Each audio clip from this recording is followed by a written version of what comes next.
Hey, I'm Matt Valley. Welcome to episode number 145 of the Rock and Roll Research Podcast, where we share the super cool backstories and side gigs of the insights and analytics pros that you trust. Well, I have a great guest today. I'm very excited. I am welcoming Andrea Rowden to the podcast. Now, Andrea is currently the Senior Manager of Consumer and Product Insights at a company called Hims and Hers, which you may be familiar with. Maybe you're a customer. They've got a lot of them. I can tell you that much. It's a super disruptive company, and it's an absolute rocket ship.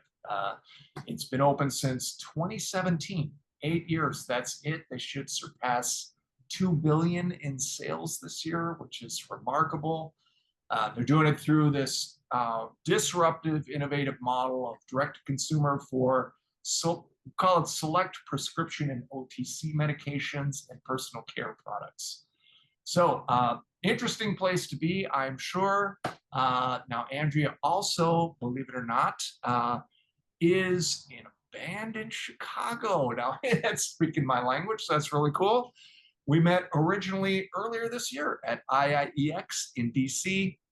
I was chairing part of the conference, and I got to introduce her session.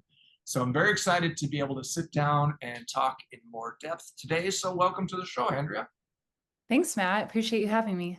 Yeah, no. It's a slam dunk. I'm super excited to have you on the podcast. So I've been looking forward to this for a while. I want to thank Brian Swick, who clued me in on the fact that you played in a band in Chicago. So that's very cool.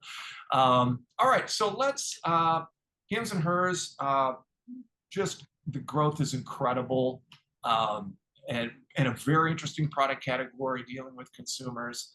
But you had a career, you started your career before Hims and Hers. I'm very interested to hear how you first got into insights, and then kind of take us a bit on that journey. Yeah, absolutely. So I actually started my career not in insights, which I hear is sort of a theme amongst many insights professionals. I worked at Target as like a retail analyst, and I remember just not feeling like the work fully connected with me, and sitting in a presentation where the market research team was kind of talking about the consumer and the basket and the shopping journey. I'm like, this is so much more interesting than what I'm doing. So in that first job, I started to learn about like the role of market research, consumer insights, and kind of developed that feeling of like, okay, this is something that I want to do. So I ended up moving on from that company and really started to look at research firms that would give me a shot, because I hadn't necessarily specialized in research just yet. Sure. I loved the idea of like qualitative research and interview-based research, because I've always loved people, writing, and stories. So that's just been, I think, the thread through my career. Yeah.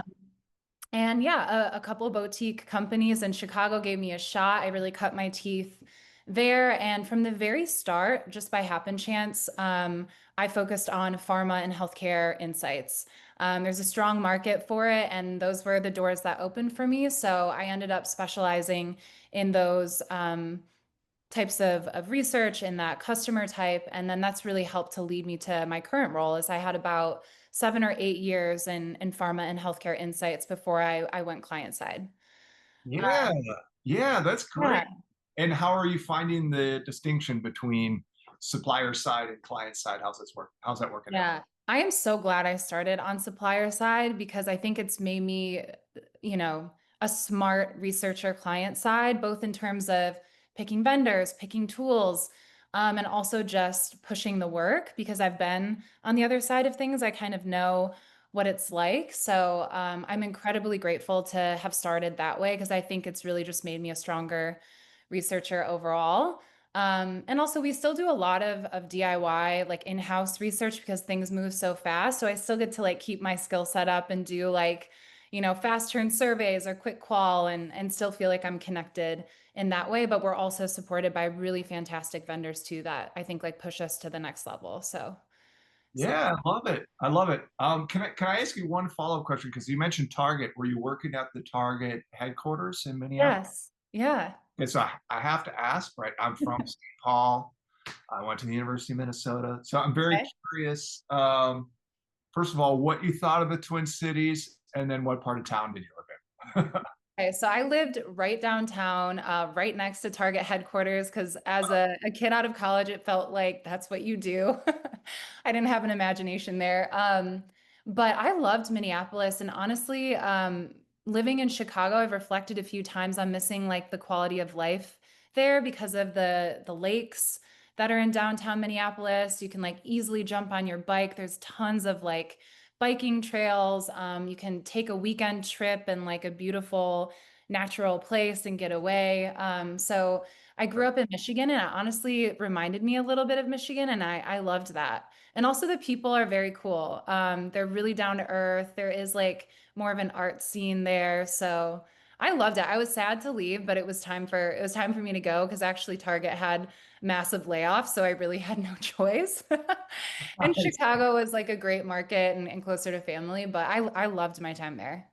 Yeah, yeah, cool. Okay, I could talk Yeah. the Twin Cities all day for sure. Yeah.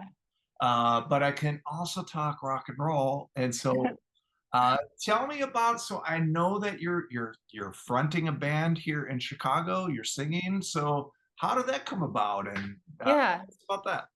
Yeah, this has been like a really joyful chapter in my life. I started this journey, I guess, taking lessons at Old Town School of Music. So I have a background of singing, often singing in choirs, but I wanted to push myself to get experience being a front woman and doing like solo singing with a band. And so they actually had like a soul band ensemble class. Okay. And I mean, I was so nervous for all the singing I've done. There's something about like taking the mic and stepping up in front and knowing that it's just your voice. That was like a mental hurdle I had to get over. Yeah. And Old Town is fantastic. I mean, some of the best like blues players like post up there, and they're amazing teachers and they're so talented, but they're also just cool and laid back, and they make you feel like nothing's a big deal. So that was an awesome class, and I actually met other musicians there. And at a certain point, after we'd taken enough classes, we kind of checked in with each other and were like, hey, should we kind of try to make something out of this? We were friends. Yeah. We were vibing. We loved the same kind of music. And so we ended up starting rehearsing together and forming a band. And so that was almost 3 years ago. Our band is called S.O.U.L, which stands for Spirit of Universal Love. And we really lean into soul quite a bit. We also do some rock. But that really is kind of like the core of our sound and like the covers that we like to do. Yeah, that's so great. I have to say, when you mentioned Old Town School of Music, Yeah. I started to get a little verklempt. When I lived in Chicago, we sent our daughter to Old Town School of Music. Oh, So it's amazing. I'm familiar with it. You know, it's such a great facility. So really cool stuff. And what made you decide to actually just jump off and do it, right? Yeah, I think, I actually prior to this band was singing with a really great choir in Chicago. So the DePaul University has a community chorus, but it's great. You have to audition for it. It's Yeah, more like classical music. And I was doing that for a few years because it's like what I know. But there was just a part of me that's like, I've done this for so long, but yeah. I would love to just get like feel a little bit more free, sing the music that I really love, maybe connect in a different way. And so I like took a step aside from that and I was like, I'm going to try something else.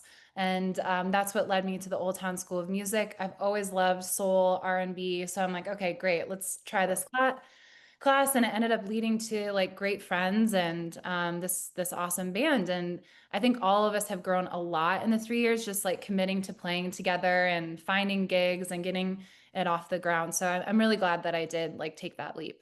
Oh, that's great. So you do play gigs. So what do you typically do? Is like festival shows, or are you playing stinky bars, or More of the stinky bars, but I think we would love the festivals. Yeah, I think that's kind of like where we're at in our band journey. At first, we were just kind of like playing together just to play together. Then we got the itch to find gigs. So now oftentimes they're playing at like VA bars, like American Legions, for example. That those are our like faithful gigs. right Um, on? but we're also looking kind of to go beyond that. We've done like a couple like neighborhood block parties. post it up at some events where like family and friends are obviously around. But we're definitely hoping to continue to build out like the different types of gigs we can show up at. So Yeah, that's more cool. to come. Is it mostly original or is it covers or It's what? covers. Yeah. We actually a couple of the band members do write their own songs. So for the first time, this last gig that I was at, we featured Marty, our drummer, one of his original songs. And I think we'll kind of play around with pulling more of that into our shows, but right now it's a lot of covers. Yeah, yeah, cool. So let me ask you this. Mhm. Um, do you see any similarities between these two worlds of learning and playing music and working in insights, or are they just two completely separate spheres that Yeah. never the twain shall meet? I think what they have in common is requiring the right environment to get the best output. So, for example, like on the music side of things, we know when there's like pressure, when there's expectations put on the music or put on each other, it can be hard to just play, to get into that space of flow, to experiment, to find something new. Mhm. So I think having that right environment where you're with people that you connect with, where it's supportive, mistakes are welcomed. We laugh if something sounds weird or didn't go as planned. Like we don't freeze if something happens on stage that we didn't expect. I think that is really what leads to like a great output or a great performance or a great rehearsal, is that like spirit of openness. But I also think that that is really important in the research world and can maybe get overlooked. But I think some of the best teams that I've been on, where the reports or like the final output is just fantastic, are those teams that are supportive, curious, really want the junior researchers to feel confident because they're the ones close to the data. So, like, tell us your opinions. Like, we're not going to scoff at you or say, oh, we've already uncovered that insight. So, I think like that sort of cultivating a supportive environment in the research world really leads to like motivated researchers, people that are willing to like, push for a recommendation that might feel a little risky, but then ends up really connecting with the client.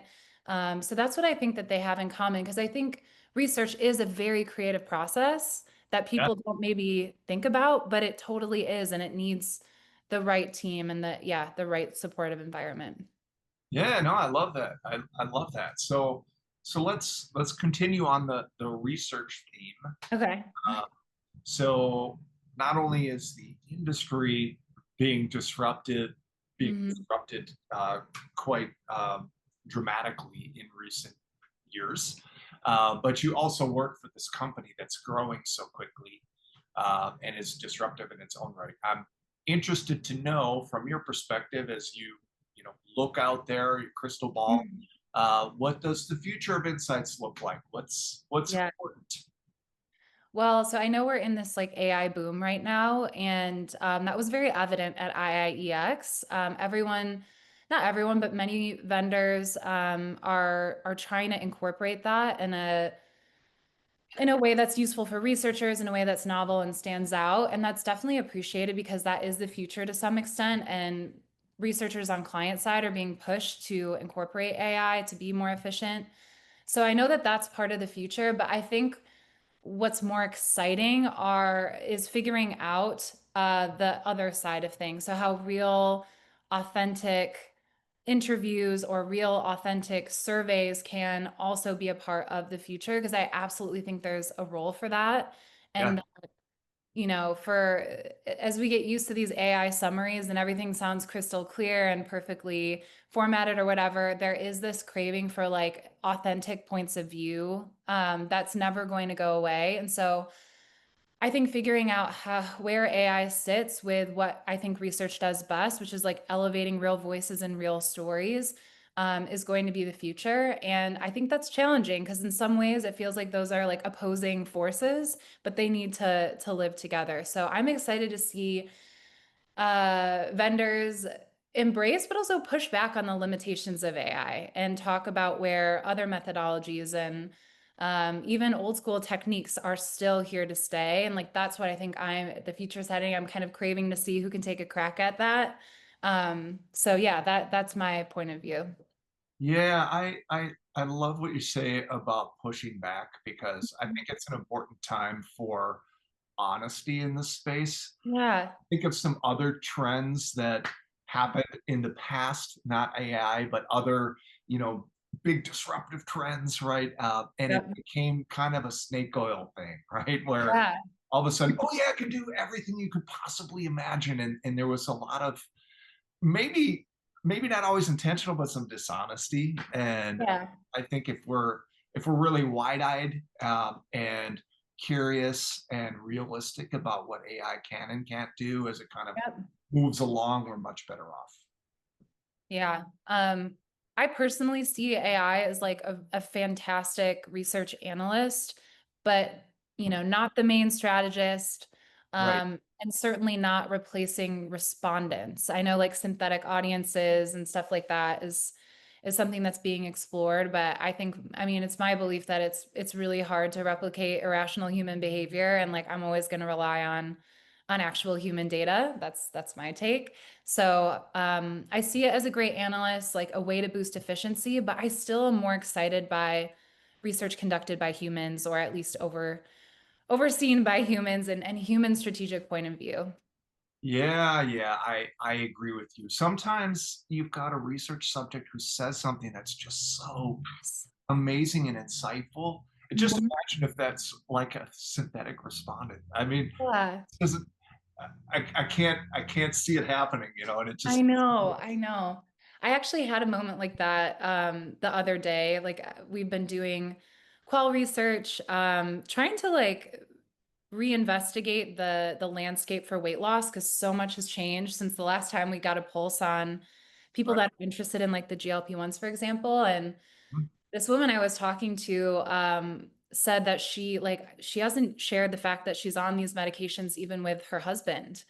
Yeah. And she's like, talking about weight loss medications is kind of like talking about your sex life. You just don't want to go there. It's way more intimate than what people realize. And I thought like, wow, that is such a fantastic way of framing how intimate it can feel, especially with the stigma associated with weight loss medications. And, there's still social stigmas around sex and talking about that. And I'm like, I just had never even considered what that might feel like. And that quote just like totally brought it home. So those moments I don't think the synthetic audience can get there because that one shocked me, but also like really stuck with me. Yeah, you know that this just really interesting because if I think about hims and hers and the products and the categories that you play in, a lot Yeah. of it is in that really intimate space, Yeah. erectile dysfunction uh, Yep. and even like hair loss is maybe like a bigger thing, you know, especially for women. Yep. It kind of puts weight loss in that same kind of space, which I would have maybe thought it was a different kind of thing. Yeah, absolutely. That's a great way to think of connecting it to our other categories as well. I love that. Yeah, yeah, yeah, cool. All right. Okay, so you know, this is a podcast, right, Andrea? It's media. More and more people are listening to podcasts, which is cool. But I'm very interested to know we're all super busy, right? But Mhm. we all consume media like crazy. We just do. So I'm interested to know what media is earning your time for insight, inspiration, or enjoyment? What are you consuming? Yeah, I think the closest thing that I'm consuming a lot of that will translate over to my work at times are psychology related podcasts and shows. There are Uh-huh. two thought leaders in that space that I am in total admiration of and very fascinated by. One is Esther Perel. I'm not sure if you've heard of her work. And another is her name is Dr. Orna. But what they lead in terms of like media is a podcast called oh gosh, I'm like totally blanking on it all of a sudden. I'm so sorry. I'll come back to it.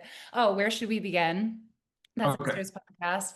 And then Orna has a show called Couples Therapy. And both are really incredible because you get to be a fly on the wall in therapy sessions. And so going back to like managing sensitive conditions, a lot of times we moderate in-house the weight loss conversations, the sexual health conversations, the mental health conversations. So while I'm not a therapist, the content is intimate. It can be dark at times. It can be uncomfortable. I am interested and fascinated by the human condition, so that's not at all a turn off for me. I find it interesting, and I'm always really honored to be in those conversations. But these two women, just seeing how they handle people and how they mine for insight in a respectful way, how they interpret the things that people are saying. So, what they might say is one thing, but actually the meaning is something different, and I get to that through probing. Those are definitely like my main sources of inspiration. And like I just love these two women and their approaches to difficult conversations. So those I would totally recommend for anyone that's like a big quali and looking to sharpen their approach to leading interviews. So that consumes most of my time. Yeah, that's really fascinating. Yeah. Yeah, I could see how you could, yeah, like you said, you could really sharpen your skills Yeah. by seeing how other people do it like that, and it's in a therapy session. That's really interesting.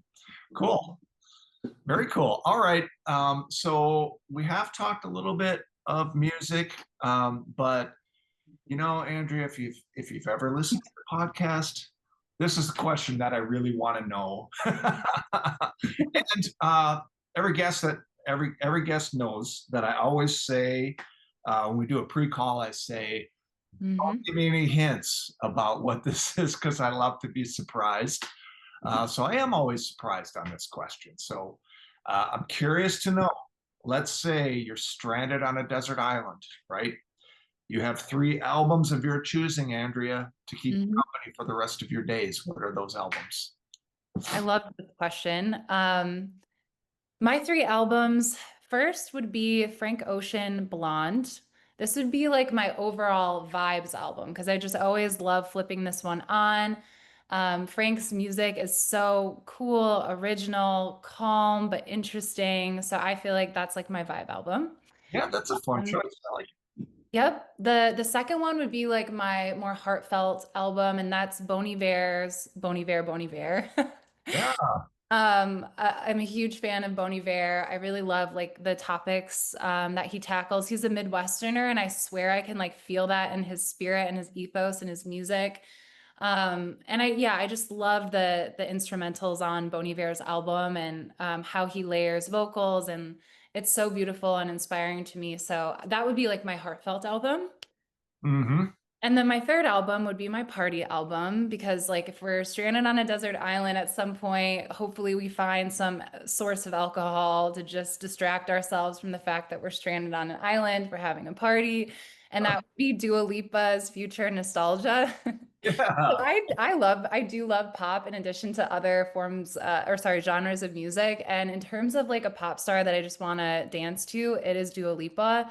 And that album came out during COVID, and I swear, like all of my like little walks, I was just like, it was the one thing that was keeping me feeling like I had a groove in my step. So that would be my third album of choice. But this was very difficult, so I try to rationalize it through those three use cases. Yeah, very cool. So a fun fact, you mentioned Bon Iver. Yeah. I very recently had Rachel Dimmitt from Foot Locker Okay. on the podcast. She lives in Chicago. Uh, Uh-huh. but she grew up in, I want to say it was Eau Claire in Wisconsin.